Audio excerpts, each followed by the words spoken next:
So hello and welcome everyone. Sorry for delay. Today there's a lot of technical glitches are there. Okay. Siddharth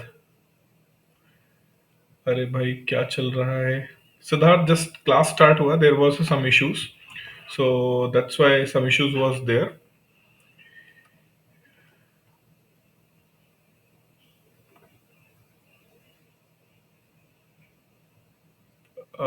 UP में election है जल्दी class start करो करो sir there is no relation with the UP election in this class anyways okay so in last class I was discussing about monetary aggregates, right? And I told you for monetary aggregates, we need monetary aggregates. Why?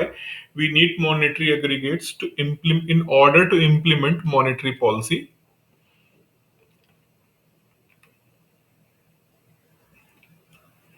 In order to implement monetary policy, we have to calculate supply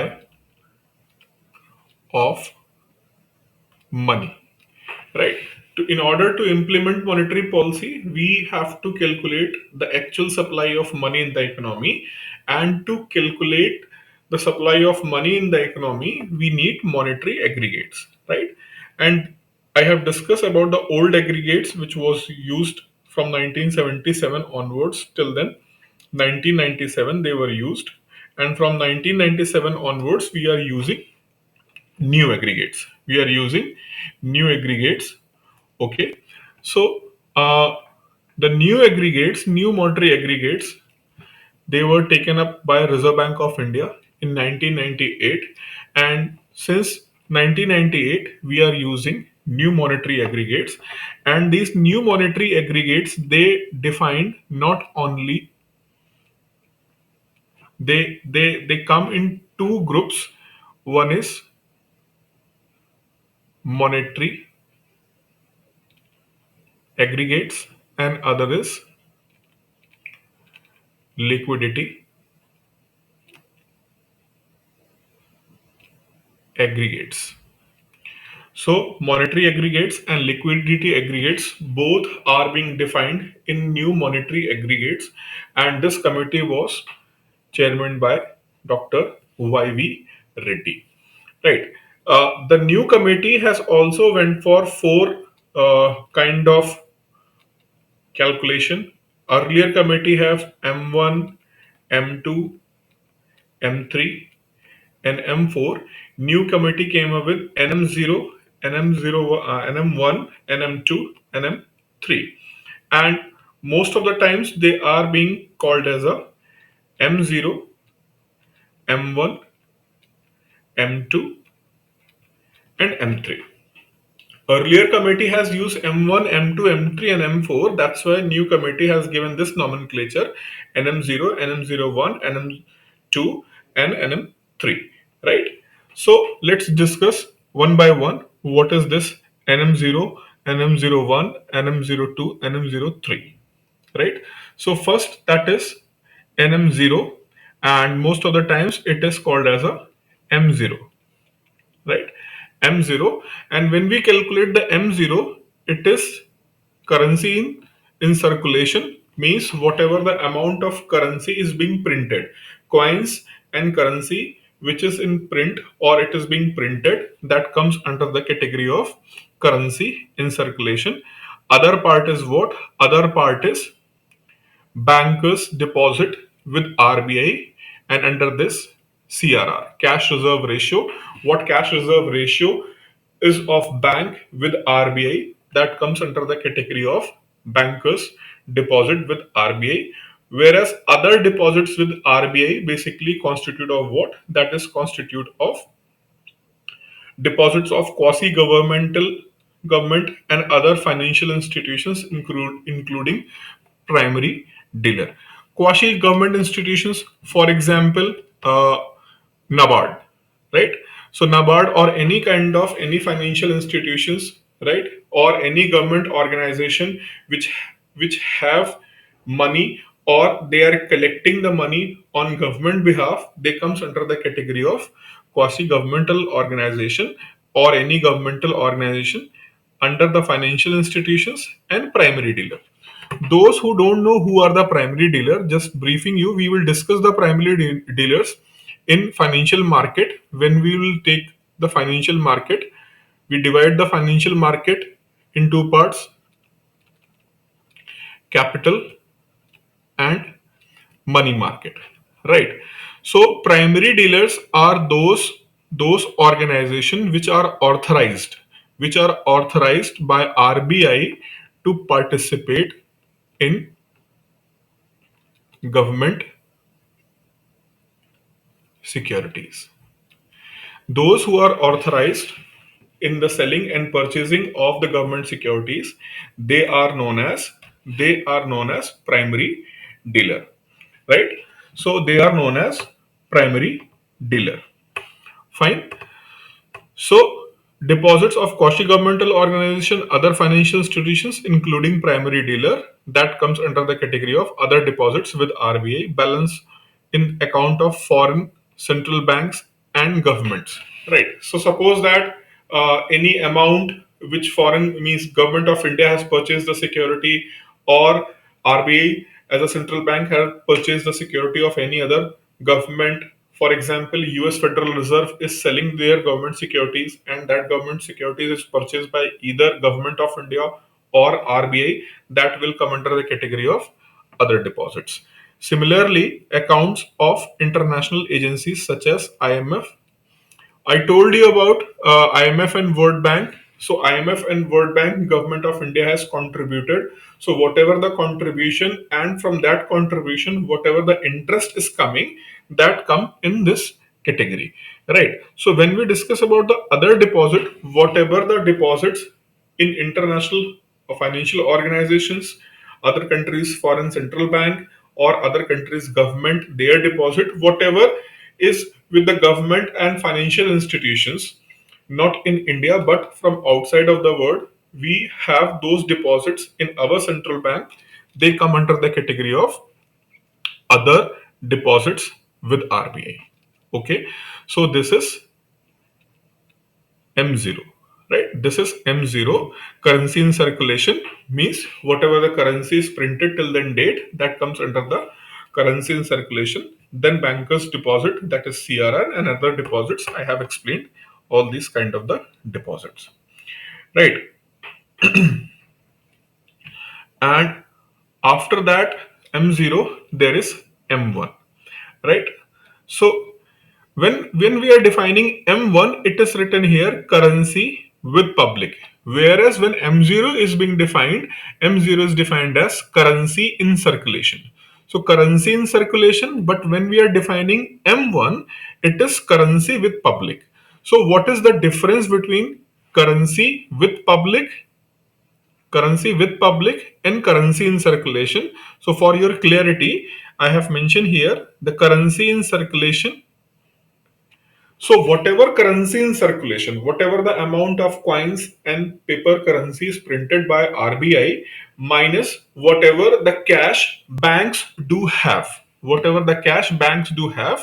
we have to minus it, then we will get the currency with the public. So whatever the money is held by the public in form of cash or in form of coins, that comes under the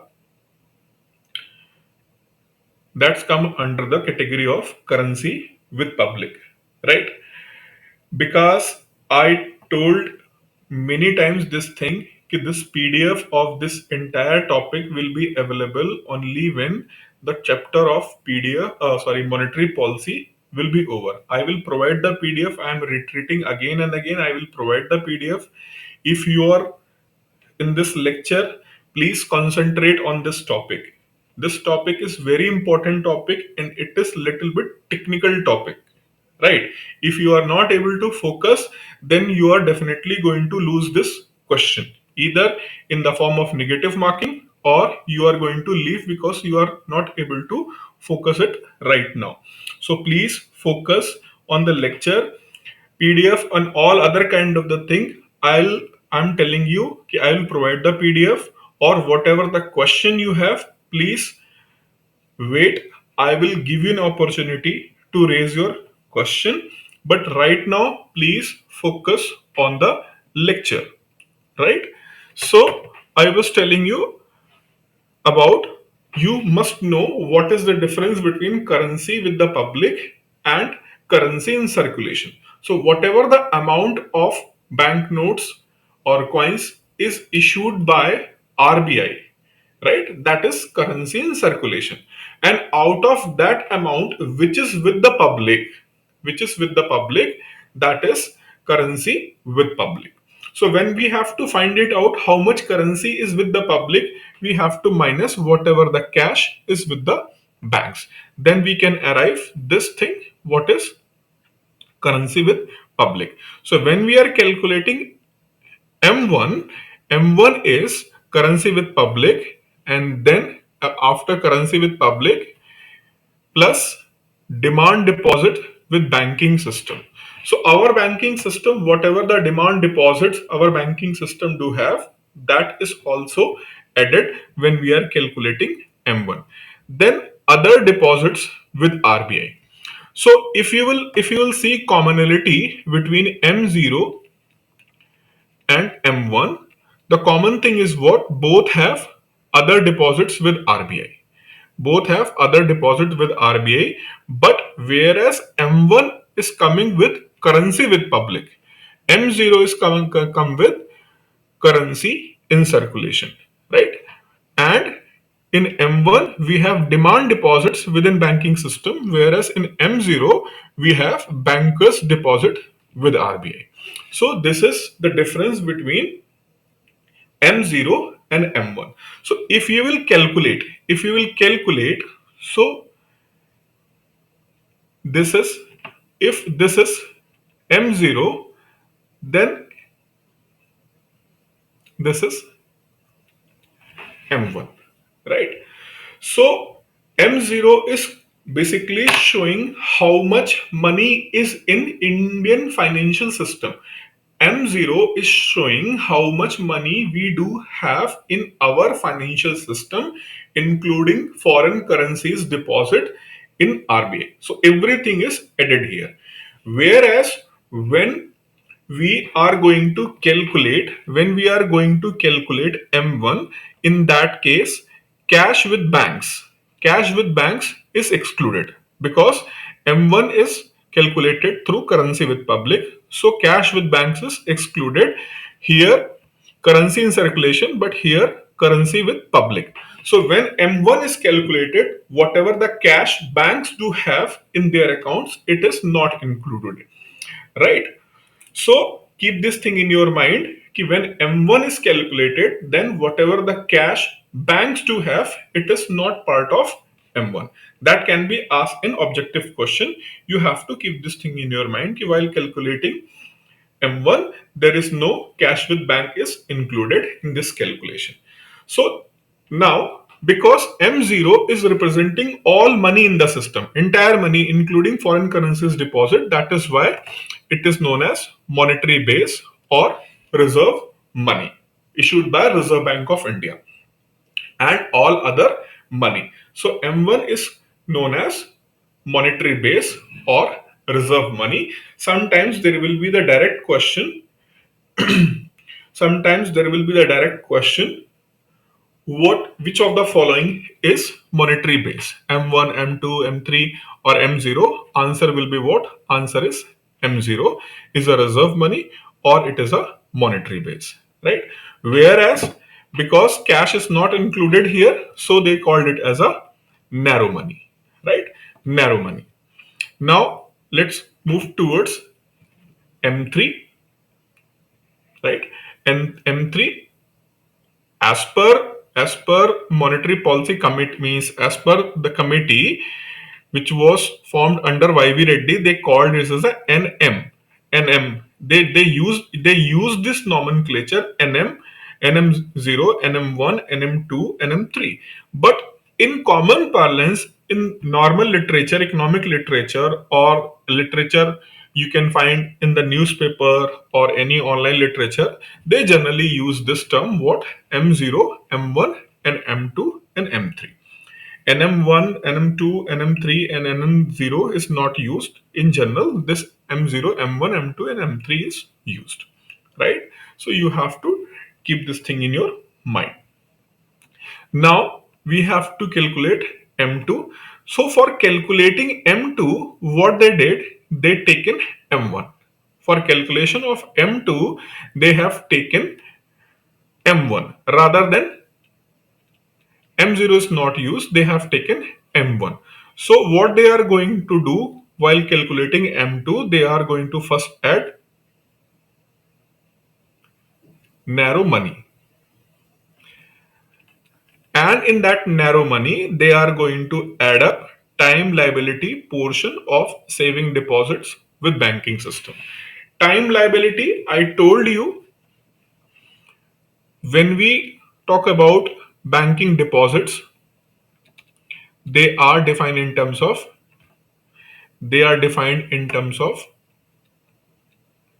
NDTL. NDTL, net demand and time liability. Net demand and time liability, NDTL. So here, when we was calculating M1, we have taken demand deposits. We have taken the demand deposit, but when we are calculating what? When we are calculating what? M2. So M2 is inclusive of demand deposit, but apart from demand deposit, it also inclusive of time liabilities portion of saving deposits within the banking system, right? So saving deposits, what why they are emphasizing saving deposits, right? They are emphasizing saving deposits because it depicts all kind of the retail investors or retail banking deposits. So in the when we say retail banking, it means that all individuals who have their account in their bank, either in terms of simple saving accounts or FD kind of the thing, that is included. So basically saving deposits or this time liability, whatever is mentioned here, that is basically for individual or group of individual. Can be said that group of individual also, but in general for individual people like you and me, whatever we have in our a banking account, whether it is simple saving or it is time deposit, so it will be the part of M2, right? So if suppose that a person, right, a person have 10 lakh in its FD and 5 lakh in his saving accounts. So this 5 lakh is going to be the part of what? This 5 lakh is going to be the part of M1, whereas M1 is going to be have 5 lakhs. And M2, what will be the amount of M2? If I am saying ki only these two are being there, only these two are being there, so what will be the amount of M2? Please answer. Please answer this question. This person is having 10 lakhs in his FD and he have 5 lakh 5 lakh in his saving account, right? If he have a 5 lakh in saving account, then M1 is comprising of 5 lakh. Then what will be the value of M2?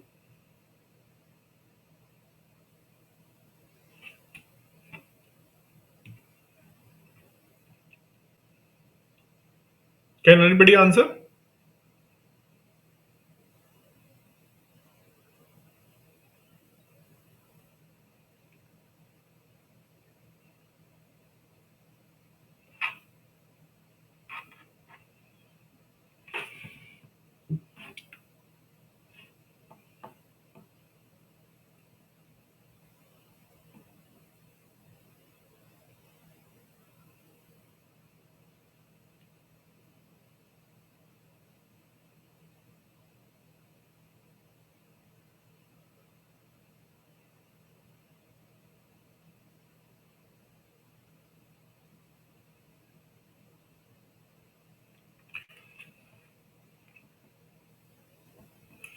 Okay. So when we will calculate this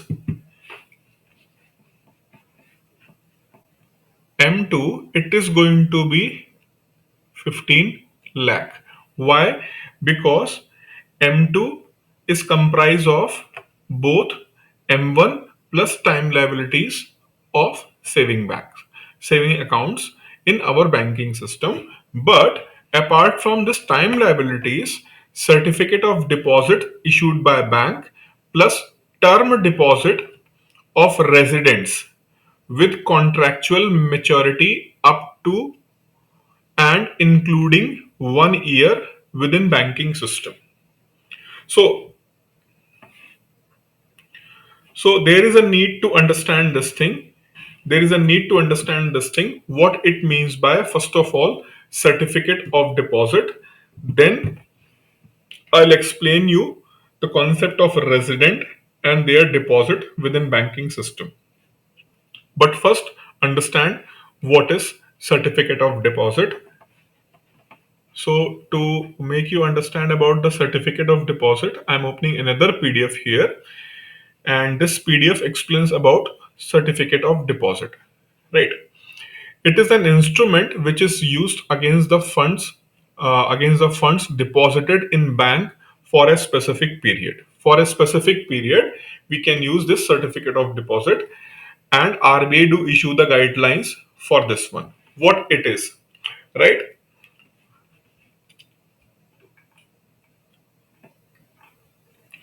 So, certificate of deposit is basically issued by the banks, right?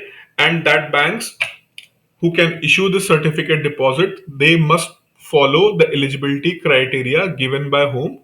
Reserve Bank of India. And RBI generally issue the guidelines for this certificate of deposit, which RBI generally issue for banks, right? So certificate of deposits are issued by whom? Scheduled commercial banks and selected financial institutions in India as allowed by the RBI within a limit, right?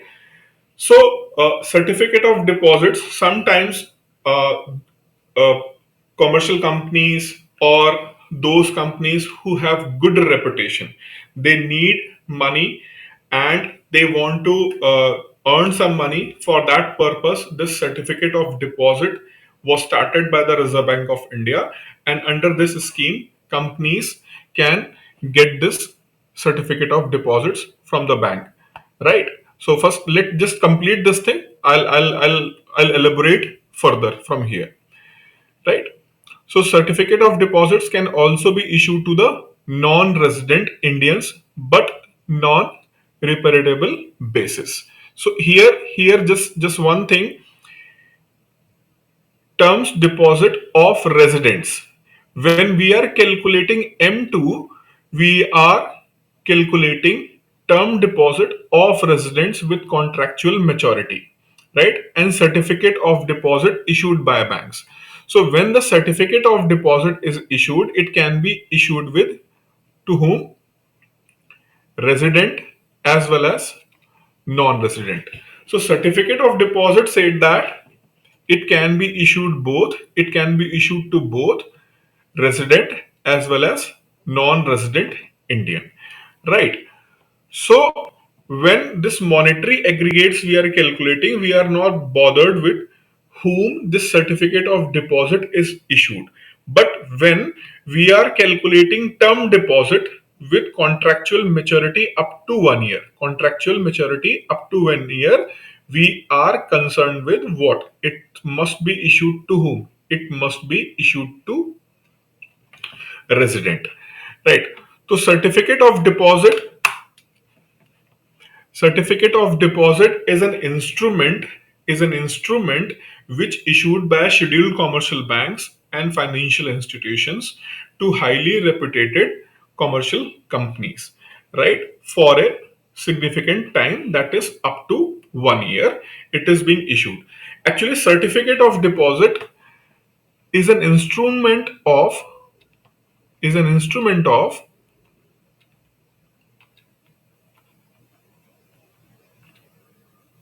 money market. is an instrument of money market. So rather than elaborating here, I'll prefer to elaborate there. But for just for understanding point of view, you can keep this thing in mind.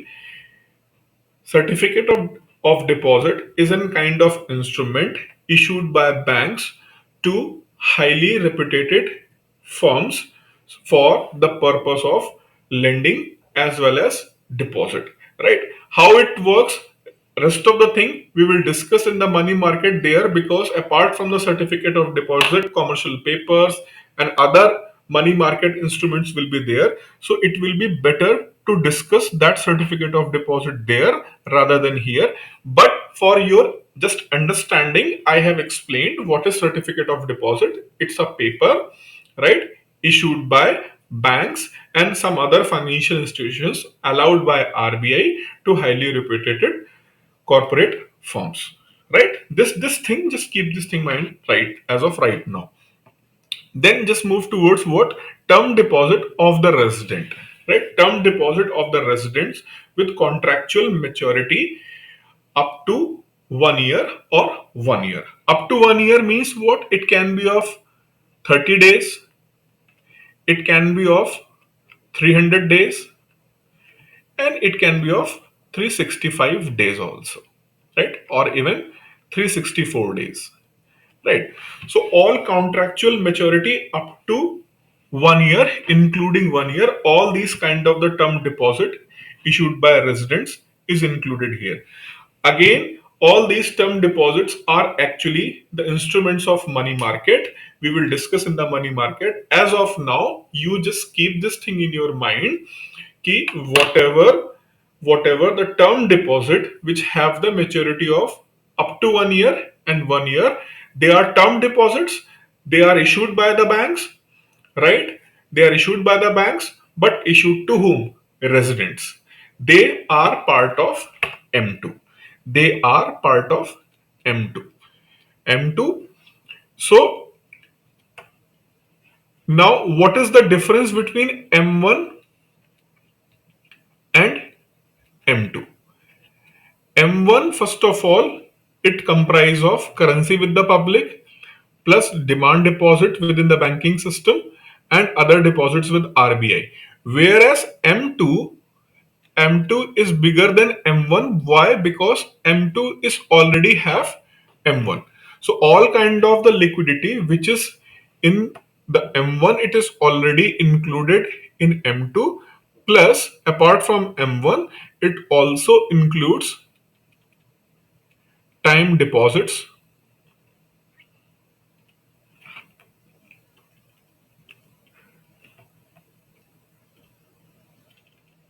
time deposits of various kind. Various kind means saving deposits, certificate deposits, term deposits, all kind of the term deposits up to 1 year is also included in M2. So what is the striking difference between M1 and M2? The striking difference between M1 and M2 is, whereas M1 includes only what? Demand deposits, but M2 also includes the term deposits, right? So this is one striking difference between M1 and M2. And M2 is more broader than M1, right? M2 is more broader than M1. So M1 is called narrow money. So for M2, we can use the term broad money, but actually it is used for M3. It is used for M3 rather than M2. I will explain you why it is being used for M3 rather than M1. Right. So why it is being used for M3 rather than M2, I will explain. But first of all, just telling you one thing.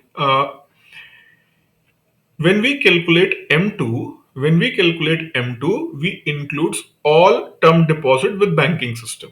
But apart from the banking system, we have money market. So any kind of the certificate deposit or any kind of the instrument which is having the validity of 1 year, Listen, again, it's little bit complicated. That's why I'm repeating again and again, because question will be there and you will be not able to click it, right? So when we went for M0, when we went for M0, what M0 means? It's a reserve money or monetary basis. What it includes? It includes all currency issued by RBI, plus what includes, it includes any deposits of bank with RBI. Basically it's a form of CRR, and any other deposits with RBI, including any quasi governmental organization or financial institutions money with RBI, or foreign countries governments their deposits, or foreign countries central banks their deposit with RBI. Plus it includes any money of international monetary fund, all kind of the things is included in M0, right? When we go to M1, from M0, first of all, rather than using currency in circulation, we will use what? We will use currency with public. And what is the difference between currency with the public and currency in circulation? Currency in public means what money public holds in terms of cash, note, as well as coin. And how we can reach there? We can reach there by deducting cash with banks from money in circulation. So whatever money in circulation, suppose that money in circulation is 100 rupees, whereas banks do have cash of 20 rupees. In that case, what will be the amount of currency with public? That will be 80 rupees, right? So M1 is consist of what? Currency with public, demand deposits with banking system, and other deposits. So M1 is consist of currency with public, demand deposit, and RB's other deposit. But when we move from M1 to M2, when we move from M1 to M2, we also add all term deposits. We also includes all term deposits, right?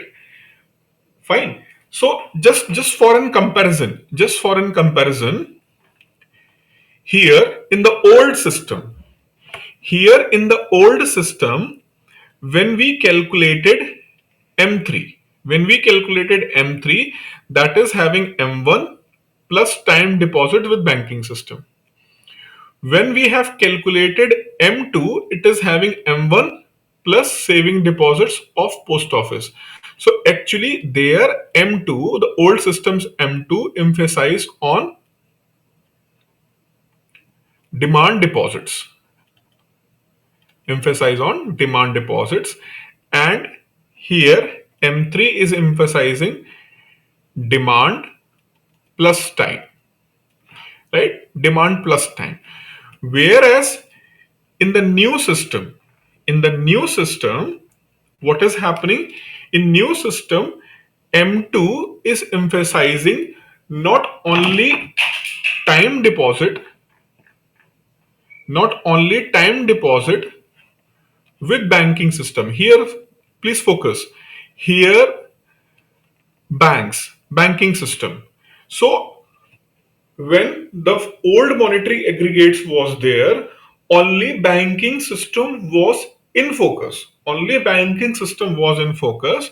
But when the new aggregates came, when the new aggregates came, apart from banking systems deposit, apart from banking systems deposit,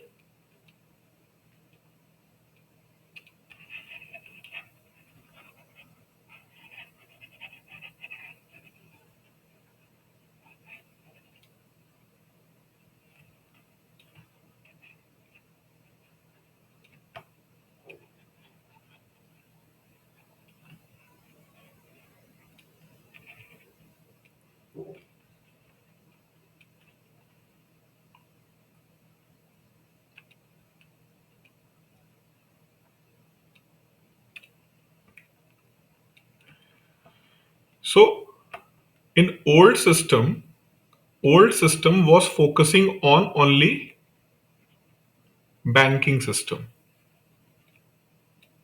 only banking system, because at that point of time our financial system was basically a bank.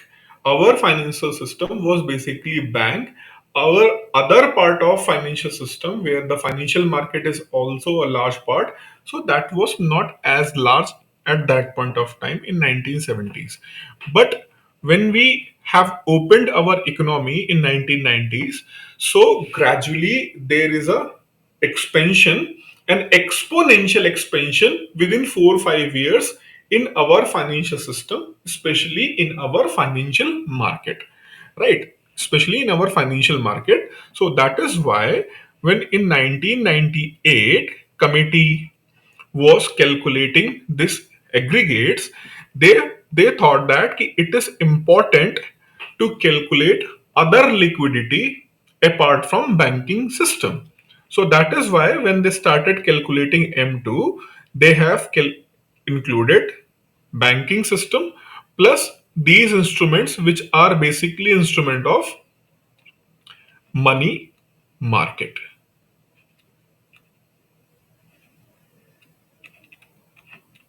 right? If you are not able to understand why certificate of deposit, term deposits, what is mean, that no need to worry. We have chapter of, see, basically when we talk about financial system, it is comprised of regulator,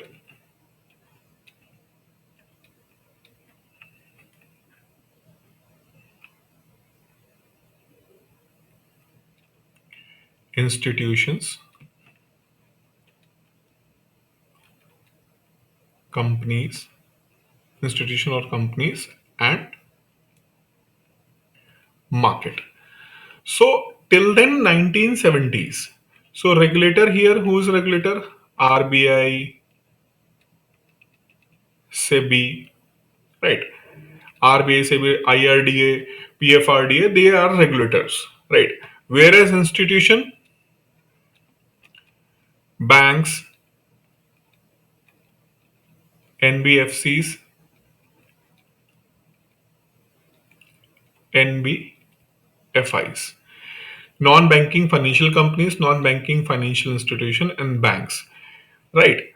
So when we was in 1978, or you can say till then 1990s, even till then 1990s, SEBI was not in existence. Forget about the market. SEBI was not in existence, right? SEBI got established, but it do not have a statutory power. So that's why I'm using this term. SEBI was not in existence. So your existence is defined by what? Your capability. If you do not have a capability, you maybe have a presence, but not existence. Right? You may be present, but your existence will be not counted until unless you are being there to contribute effectively, right? So that's why I'm deliberately using this term. So SEBI was there, but its existence was almost negligible because they have very limited power. Anybody from government can dictate them to do as per the wishes of the government people, right? So that's why I'm using this term, right? Don't take it literally. But even before 1988, there was no existence or presence of SEBI, right? So when we have opened our economy in 1990s, right? Apart from bank, NBFCs, NBFIs, markets start developing. Though the market was there, but there is an expansion of market. In general, we define market, capital, and money, right? So till then 1990s, this part have very small contribution towards our financial system. The volume was very low, but once we have opened our market, there is a huge growth in this part. Lot of liquidity flowing there and coming from there to our financial system. So this is why when we was calculating when we was calculating our aggregates, it was found that it is necessary to include market related liquidity also. This is why term deposits of residents contractual maturity, it was included in M2. But I told you M2 can be defined as a broad money in comparison to narrow money of M1 because the amount in M2 is greater than M1. So we are defining M1 as a narrow money, but we do not define M2 as a broad money. Why? Once we will discuss this M3, you are able to understand why M3 is called broad money rather than M2. Okay, so let's move towards what? M3. So see, when we are calculating M3, we first added entire portion of M2. We have completely included M2. So automatically from here, M3 is going to be bigger than M2. M3 is going to be bigger than M2 because first of all, M3 is inclusive of what? M2 plus. M2 plus term deposits of resident with contractual maturity over 1 year. Here, what was that? Up to means 1 to 364 days plus 365 days. Here, any deposit which is in our financial system and having the maturity value of more than 1 year with banking system, call and term borrowings of non-depository financial institution. Again, call borrowing, term borrowing is a term related to money market, and I'm not going to explain here because we have to explain entire money market.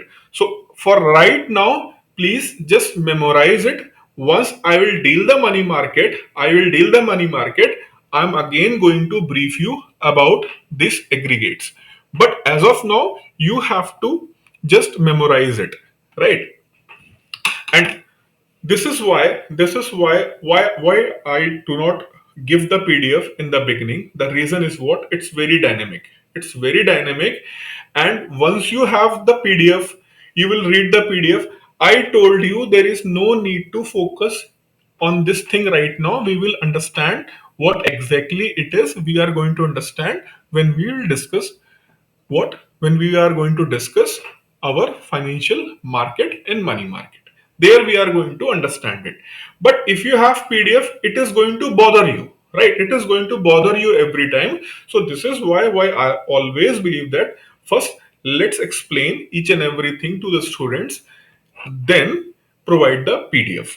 However, as I'm getting the feedback from some students and they feel that some sort of PDF is required. So what I will do from next topic onwards. For this topic, monetary policy, I'll give you the PDF at the end of this unit.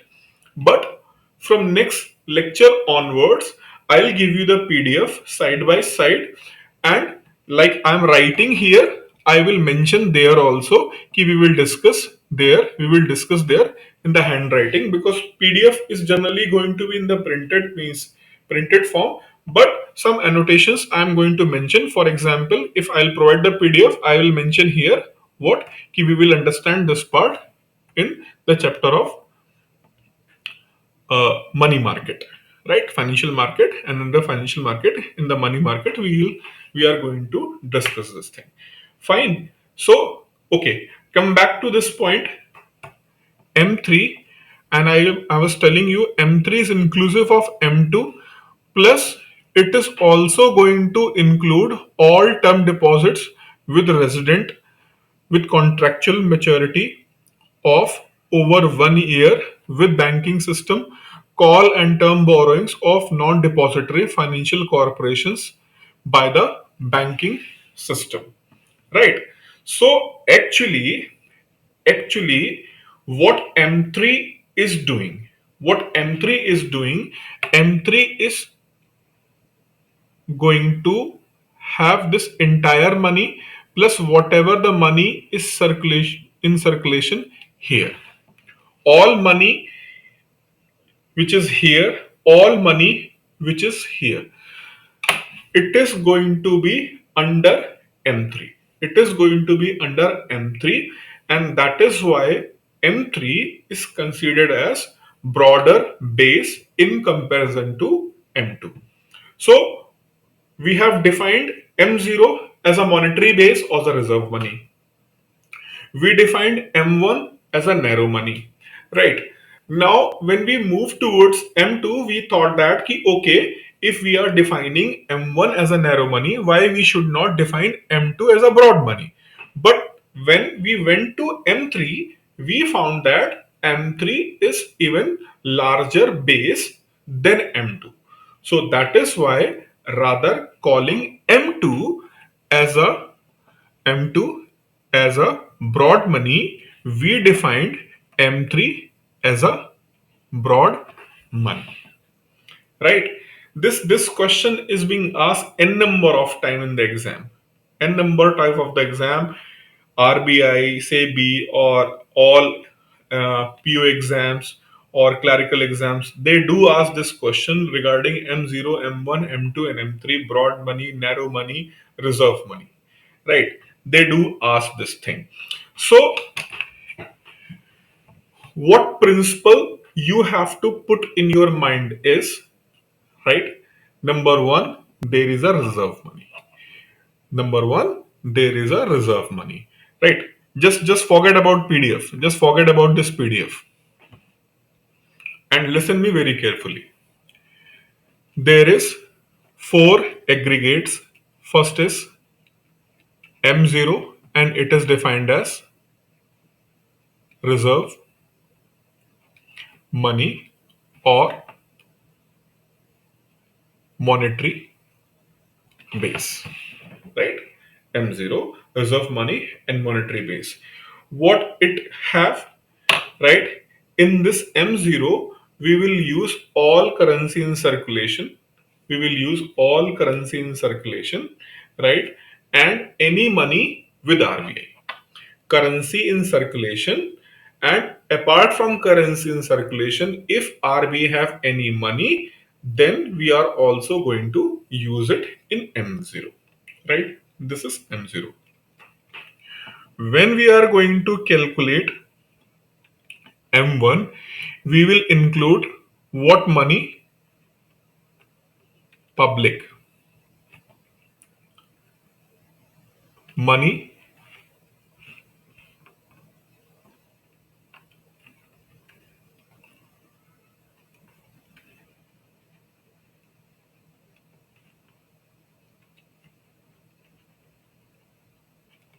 money with public, right? Plus saving of people in bank in demand deposit, we are going to have it. So when it is about M0, it is currency in circulation plus whatever money RBI do have. When we go to M1, so what is the striking feature of M1? The striking feature of M1 is demand deposit. Though it have money with the public, it's also included here, and other deposit of RB is included. So these two are included. These two are included. Money with public and other deposits of RBI is included. But generally, what is the striking feature of M1? M1 calculates, M1 emphasizes on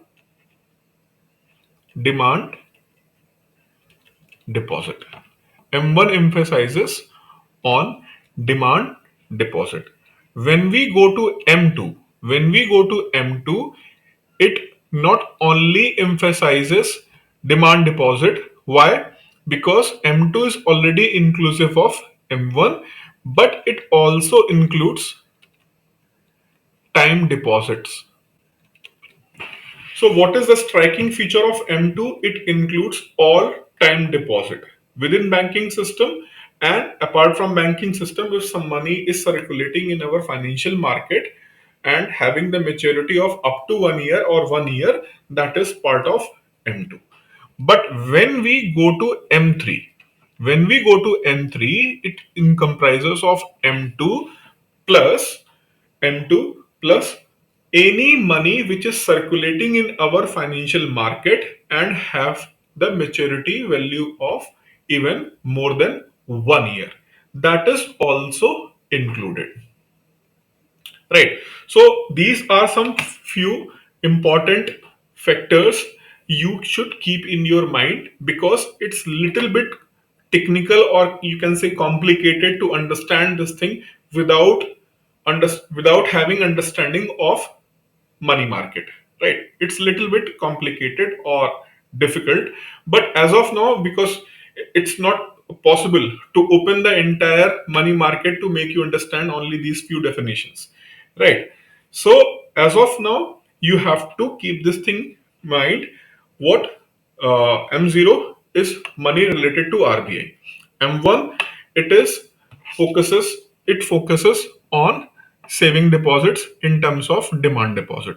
M2, it includes time deposit but up to maturity of 1 year.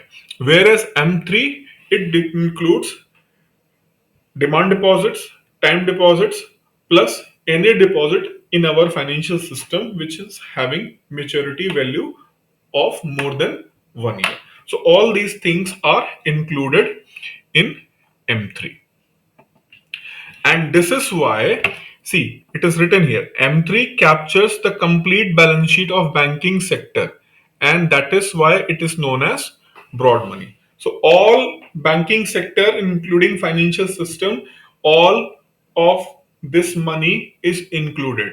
And that is why, and that is why when we are deciding monetary policy, RBI is concerned with regulating this broad money. So, in definition of monetary policy, we have wrote there in last lecture the policy under which supply of money is regulated. The policy under which supply of money is regulated to control inflation. So when the term was used, what supply of money, what they mean by supply of money? What supply of money? Narrow money, broad money? It's a broad money, right? It is a broad money. Now, one question was asked in UPSC Civil Services exam, but it's simple. You can answer here, and that kind of the question even can be repeated in your exam also. They have asked this question. Suppose that Suppose that a person has withdrawn 1 lakh from his saving accounts. He has withdrawn 1 lakh from his saving account, right? He has withdrawn 1 lakh rupees from his saving account. Then what will be the change in the money supply? Then what will be the change in the money supply? That was a statement given in the exam by UPSC. So what will be the change in the money supply, right? So when UPSC is asking this question regarding money supply, what they mean? They mean by broad money. I just told you money supply for RBI is what? It is broad money, right? So actually question can be asked in this manner also. If any person has just withdrawn 1 lakh rupees from his saving account, what will be the impact? What will be the impact on broad money? Will there be any impact? Will there be any impact on the broad money? Any answer?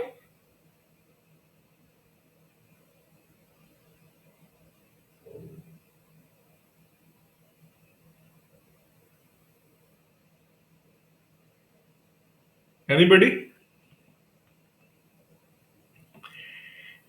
If 1 lakh rupees is being withdrawn from a person from his saving accounts, will there be any impact on broad money?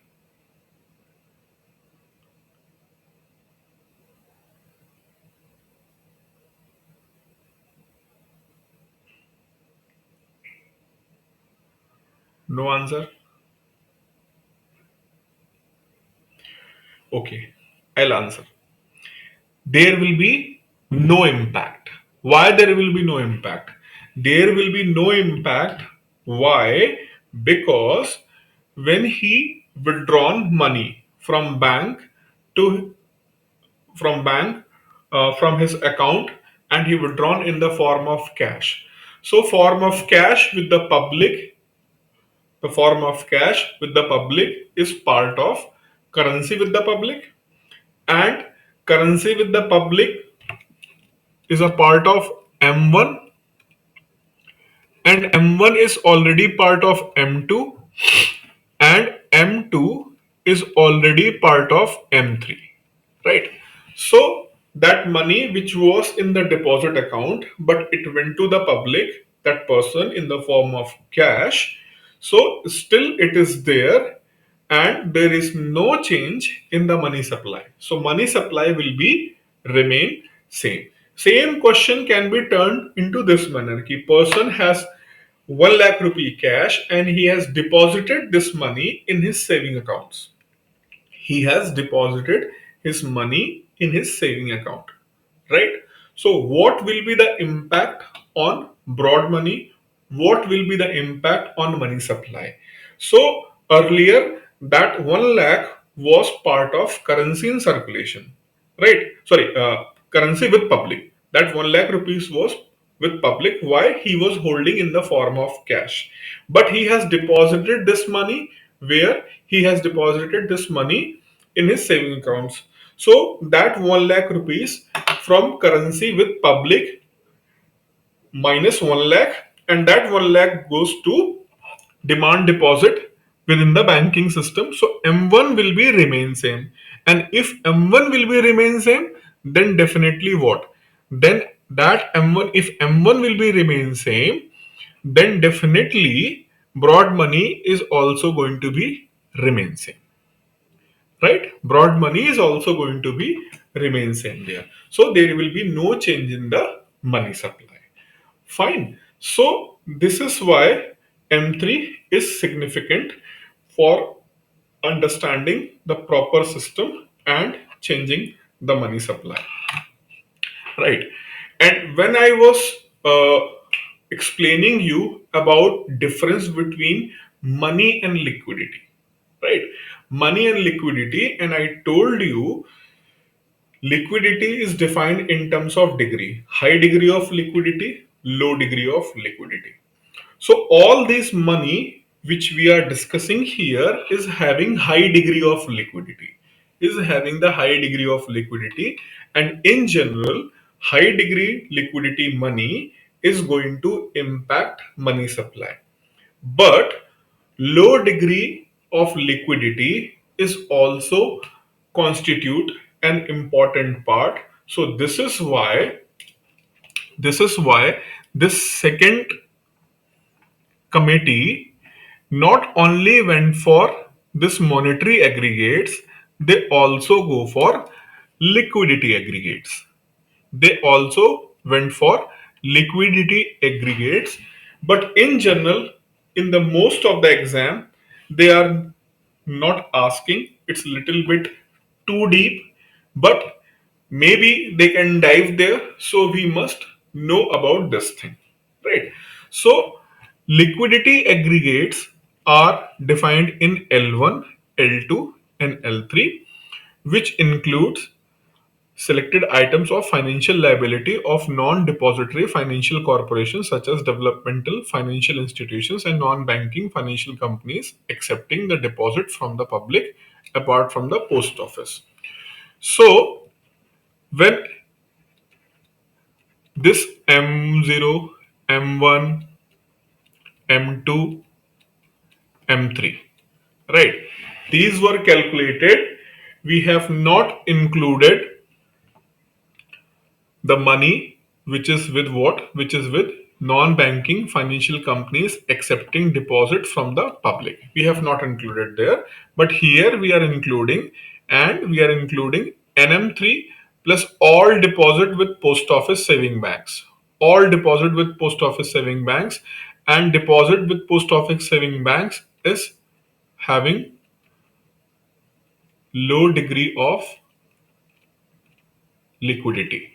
So even it's larger than M3. It is larger than M3, but it includes highly that kind of the money which is having low degree of liquidity. That is why it is not used for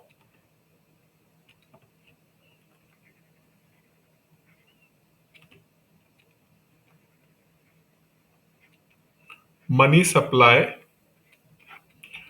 under definition of monetary policy. In the definition of monetary policy, the term is used money supply. But that money supply means the supply of money which is having the higher degree of liquidity, because that higher degree of liquidity have an effective capacity to change the market demand on frequent basis. Right?